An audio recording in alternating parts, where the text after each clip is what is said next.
different hurdle as well. Looking at your talent prediction, Mirko, the Ohio brothers. Is it going to be a mere curse or a mere bless today? I don't know, man. You're just gonna have to see. You know, I don't really claim any mere curses or mere blesses. We'll just see.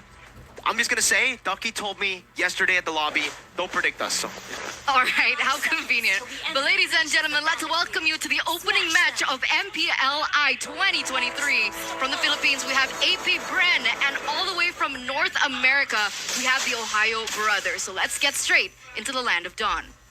Here it is. At the start of the game, we're expecting a bit more of a closer game. But honestly, I want to take a look at this matchup, right? The Kaja pick into the Kufra, not something that you would usually see, knowing that the Kufra actually has a better time usually against the Kaja, but it just shows you when a team goes for the Kaja after a Kufra comes in, that the Kaja is a really, really experienced player and is very confident in the skill that he can actually display in the land of Dawn, maybe going in for the initiations before the Kufra or maybe even the Uranus can set up and open.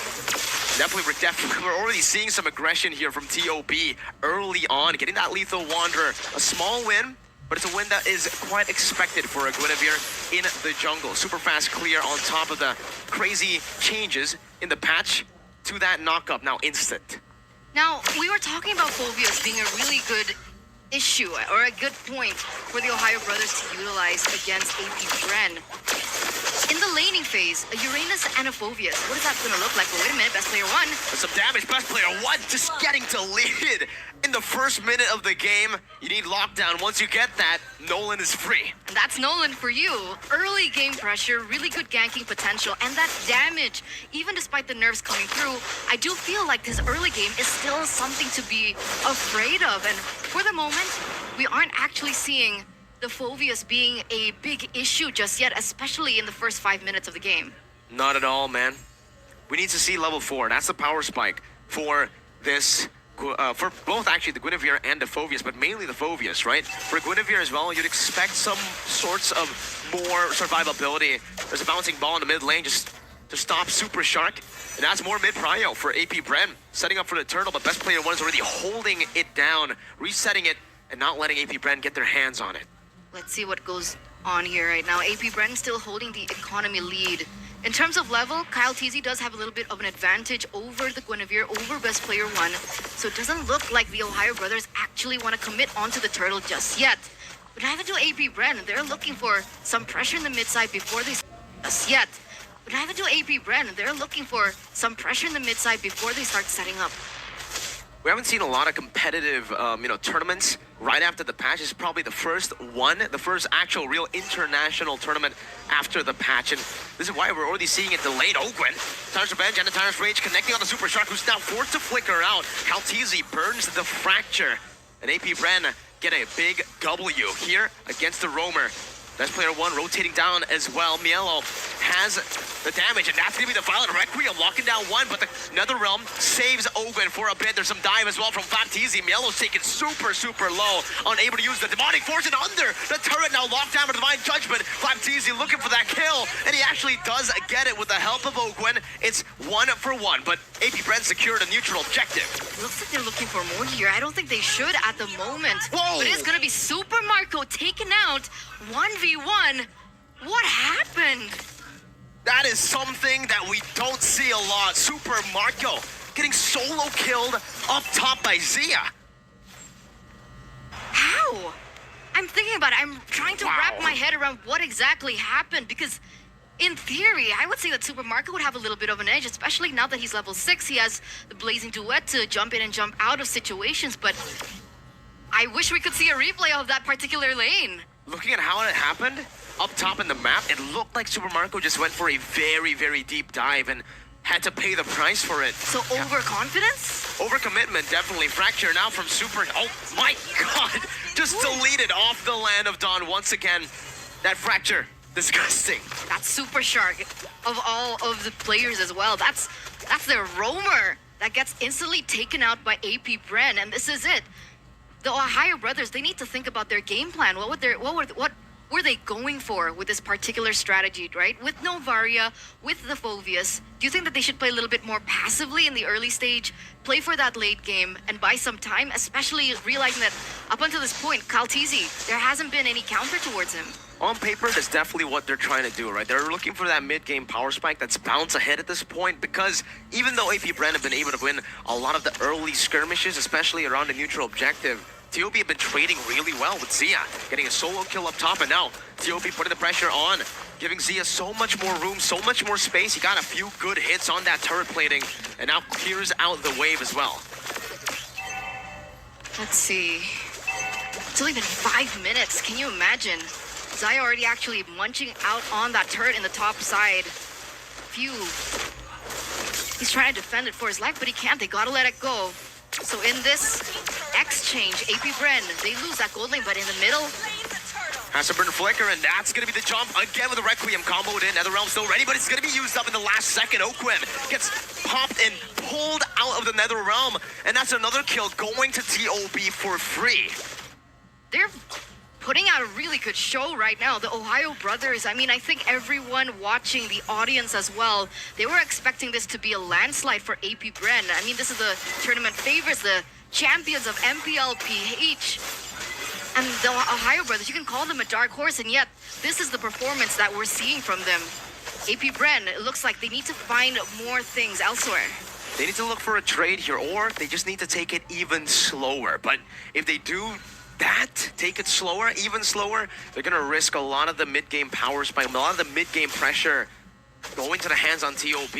They're going to actually have to sacrifice that maybe, and you can already see the lane swap here done by the side of TOB to give Zia even more space down below to bully Flap Teasy. Ogwen just gets a Tyrant's Revenge, goes in for Tyrant's Rage as well. It's a good lockdown as well. Best player one running away, spatial migration, and the clone gets him out to safety. APBREN at the moment still holding that gold lead. You were talking about Zaya earlier on with the lane swap, but Zaya already has that BOD, so essentially the damage is already there just in case he does want to participate into the team fights. And that's the story we wrote. Super Marco, how far is he? I'm wondering, I'm curious as to see the items building in for both of these teams, and especially the gold lane. It's a fun fact, actually. Just now, we are seeing a lot of Claudes go for Corrosion Scythe first item instead of the DHS first item that we usually normally see. And that's, I feel, what Super Marco is also going for. He went for the Corrosion Scythe first, and now, only now that he's building towards the DHS and then the Golden Staff to get more hits on that Blazing Duet, on the on-hit effects there to slow the opponents down and to provide maybe a bit more utility in these fights. We can see Kaltizi with a fracture again onto who, but now gets caught in the spatial migration. The Requiem locks him down, and it's best player one who secures a kill onto Kyle Teasy. Meanwhile, Flap just jumping forward, trying to zone TOB away, trying to get some more space for the rest of the team to follow it back up onto the turtle here that spawn back in. It's BP1 with a free turtle. He just needs to hit on this retribution. The Bitter Passion gets locked into the Blazing Duet of the backline with the help of the Corrosion Side. Slows Zia down enough, but he flickers around the wall, but it's Ogwen with a Timer's Rage flicker combo, locking him down, picking up a double kill as Mielo now is looking for a re-engage with the help of best player one. They decide to move back. They get the turtle, and that's it. That's going to be a 2-for-1 trade, but the Ohio brothers take the turtle. So essentially, in that particular situation, would you go for a death for a turtle? Is that a good trade for the Ohio brothers? I think looking at it, it should have been a good trade, but APBREN got 2 kills. That was a 4v5. APBREN actually had no right winning that team fight, but they did anyways. But remember, the kill's onto Ogwen. Ogwen's 3-1-2. It's about the pressure you get with the kills, right? Sure, the gold acquisition could definitely be better. It could definitely be on better hands like Marco or even Fuel. But the fact that they were able to take down 2 members there gives APBREN so much more room and space around the map. You can see turrets start to fall, and you can see Super Marco is given that space to farm up, to get a level lead over Zia now. I mean, despite that, I do agree with you. APBREN still look like they're holding control over the map as well. They have a little bit more turrets under their nose. They're utilizing that advantage really well. And it looks like the Ohio brothers are kind of stuck in their own base. They've been asphyxiated. But we now see the potential of the composition that the Ohio brothers brought in with the combination coming in from best player one as well as Novaria. The combination that we were talking in from the drafting phase is something that APBREN they need to look out for, they need to watch out for. They can't get overconfident because eventually when these things, I understand you think that APBREN might have a little bit more of a advantage in that particular situation, but imagine that keeps on happening over the course of this game and over the course of the next neutral objectives. Kyle Teasy needs to stay alive. He can't be taken out. I think that's imperative. Definitely. I think Super Marco as well, with the help of Kyle Teasy, these two carries basically need to stay alive as much as they can because there's a lot of kill pressure, there's a lot of pick pressure as well for the side of TOB.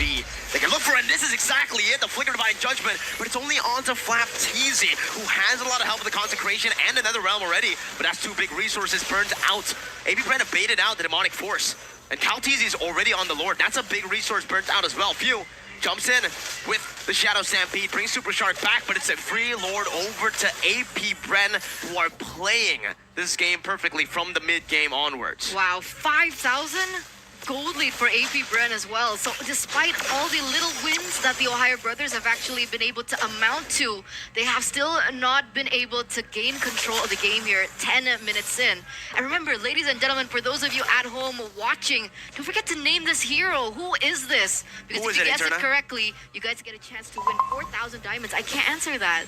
You can't answer that? I can't. I'll give you a clue. You can't because you don't want to reveal it, or you can't because you just don't know. I know. We were talking about this yesterday. Because I said Zilong, and it turns out it wasn't Zilong. Or maybe it is. Someone can guess Zilong now. Maybe that might be like a bait, right? Well, that's a clue. That is a clue. It's not Zilong, or maybe it is. You never know when it's Eterna sometimes, and honestly, this game as well, you never know when it's APBREN, right? Early on, it was TOB who held it down, but APBREN have come back from it, and the way they come back is they get a massive gold lead to play with a big Lord marching down in the bottom lane. TOB still has a lot of good wave clear, though. They have Zia on that Bennett, and it's Hoon on the Navaria. Very, very good wave clear to play with, and they'll be able to clear out the waves very easily with the first Lord Siege. Got a lot of range as well in their composition, so I don't believe that this is the time for APBREN to go in for the end. And you were talking about the items coming in from Super Marco on the Claude with the Corrosion Scythe. Do you think it's because of the nerf towards the emblem? Yeah, perhaps. I mean, again, a decrease in slow, right? A little bit more adaptation for the items as well. I feel like even without the nerf, the Corrosion Scythe first could be just a little bit of an adaptation with the Claude nerfs in the patch before this one. Remember the one where you can't really clear waves as fast anymore? Now you use that Blazing Duet more to poke, to join team fights, and with that Corrosion Scythe, it basically acts like the physical damage version of an Ice Queen wand, just giving you utility to play with. And you guys can play with a little bit more diamonds as well. Hey, you guys at home win 4,000 diamonds, and all you need to do is register for updates to One Esports. That's it. So you can guess the hero for 4,000. You can register for updates for 4,000. That is equal to 8,000. Quick maths. Essentially 8K, yeah. And that's a 1K gold difference between the gold laners here right now. Ouch. What do you think about this disparity? I mean, it's crazy. It's a 1.6k gold lead in the 12th minute of the game on a Claude. He's been free farming so much, despite that solo kill earlier on that a lot of people would expect to be one of the determining factors as to how a gold lead actually forms.